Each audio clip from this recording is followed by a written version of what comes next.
Here is the question I wanted to start with, and it's this.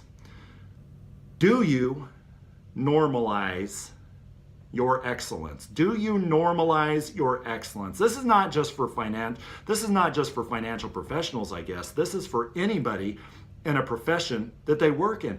Do you normalize your excellence? If you spend any amount of time in a profession, heck, if you're only a year into financial services, you already know more than 99.9% of the public. Why? Because you spent 52 weeks, 40 hours a week. What is that? That's over 2,000 hours, 2,080 hours or something like that, studying this thing called financial services. You are excellent. Although normalizing your excellence sounds a little weird, you are excellent at what it is, well, financial services, if that's what you're in. Let me give you an example in normalizing your excellence. I was in my mid-20s, early 20s, I guess. It was basically right out of college. I was a MetLife agent, and when I was working with MetLife, I had a prospective client, like one of two prospective clients I had back in the day. I go into this prospective client's house, which was a 55, 56-year-old widow who had $100,000. She wanted to talk with me about what it was that she could do with her $100,000. Can I make it worth more than that, say 10 years from now when she wants to retire? So I'm going on and on about this 100,000, and hey, this mutual fund here is a value mutual fund. This one's a growth mutual fund. We could create a portfolio in which 10% of your money is in this one and 20% is in this one. And by the way, there are equity mutual funds and bond mutual funds, and there's small cap, large cap, there's growth focus, value focus, and heck, this portfolio that I'll put together for you, mathematically perfect, scientifically perfect. It will sit right along the efficient frontier, just absolutely perfectly. We can maybe generate some alpha beyond what the stock market does going forward, going on and on about the scientific and mathematic facts that this is just a beautiful portfolio that I'm going to put together for her. By the end of that 15-minute period of time, my pontification for 15 minutes, I look at her, realizing that she was somewhat comatose at that point in time. And I was at least self-aware enough at that point in time to say, so what do you think of all this? Isn't this great? She looks at me and she asks me a question. Asked me a question that has formed almost every other article, every other trade publication that I've ever written, and almost every other presentation that I've created over my entire 20-year career. This conversation is what formed it. She looks at me and she says, "What is a mutual fund?"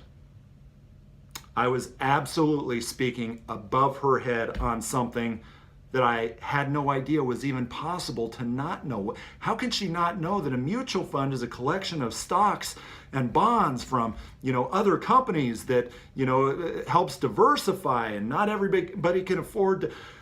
How did she not know all this stuff? That formed the very thought process, again, that I've written about a million times, which is a basis for my conversation.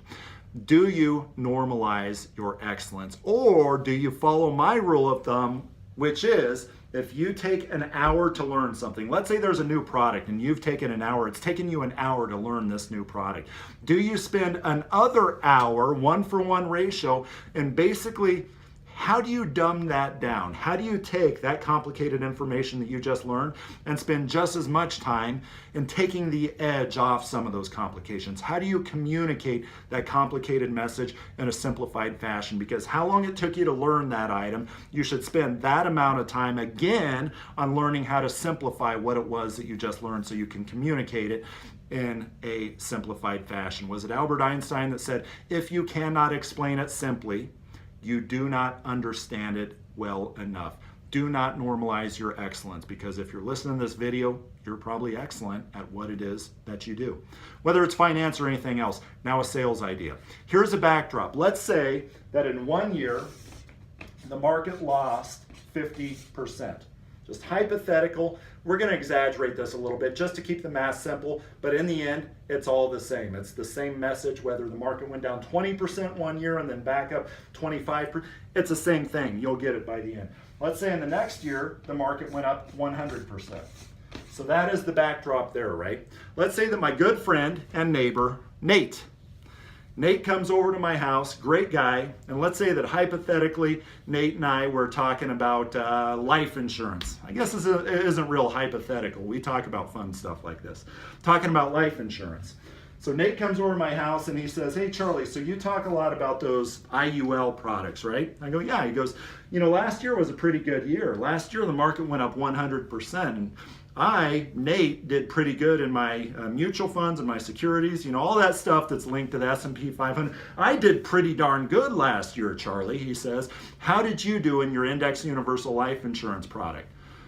That's when I say, well, it was capped out at 12%. So last year, I got 12%. I got a 12% credit. And yes, some expenses on the top of it, cost of insurance charges, but the credit was a 12% credit last year. What does Nate do at that point in time when he learns that the market went up 100%, but I only got 12%? He laughs at me, right? He laughs at me and says, you've got to be kidding me. The market goes up 100%, you only got 12%? Yes, that is true, but the thing is what happened the year prior to last year, Nate? What happened is you lost 50% of your money. By the way, this negative 50, this actually did happen from 2000 to 2002.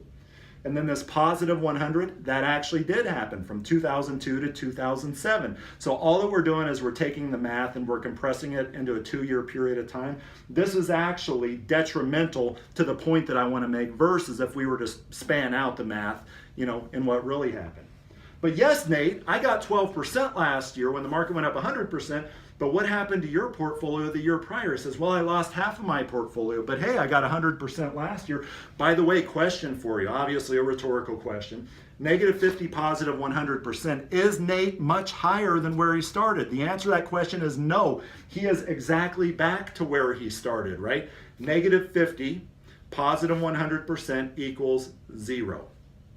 Negative 20, positive 25% equals 0 in the stock market. Negative 33%, positive 66% equals 0 in the stock market, right? He is back to where he started. But I digress. I go, Nate, you see the thing here is with index products, yes, I only got 12% last year, but I got 0%, not a negative 50 the year previous to that. So in other words, my 12% growth was on top of a value that had never been eroded as a result of that prior year's market decline. So today, I'm sitting at roughly 112% of what it was that I put in. Punchline, Nate, with index products, it is not about the amount of return on your money. It's about the amount of money you're getting the return on, right? With index products, it's not about the amount of return on your money, it's about the amount of money you're getting the return on. That is the story with index products. It's not about the amount of return on your money, it's about the amount of money you're getting the return on. And by the way, within Nate's prospectus, let's say that there was a 2-year past performance. Prospectuses don't have 2 years past performance. It's a year to date, a 1 year, I want to say, and then a 5 year, and then a 10 year, and then a since inception. But let's say that it did. Technically, what would the average return in that mutual fund, negative 50, positive 100, what would the average return show in that prospectus, assuming it did have a 2-year past performance? Let's do the math here. Let's talk about an arithmetic mean, which is the average that prospectuses as well as all the marketing material the mutual fund company can use. Let's talk about averages. How do we do an average? How do we do a mean calculation? Well, you have negative 50 1 year, negative 50. You add the other year, right, which is positive 100. When you add a negative 50 and positive 100, it's basically like subtracting the 50, right? So that means 50. So 50% over a 2-year period of time, that means that we divide the 50%. Technically, Nate's portfolio averaged 25%, 50% divided by 2 years, 25% over that 2-year period of time. I'm not saying that the way that prospectuses show past performance is wrong. I'm just saying beware of averages when there are negative years incorporated into those arithmetic mean calculations. Even though the geometric mean or the compound average growth rate was 0, right? Averages can lie when there are negatives. Mrs. Client, Mr. Client, what if we could take those negatives out of the equation?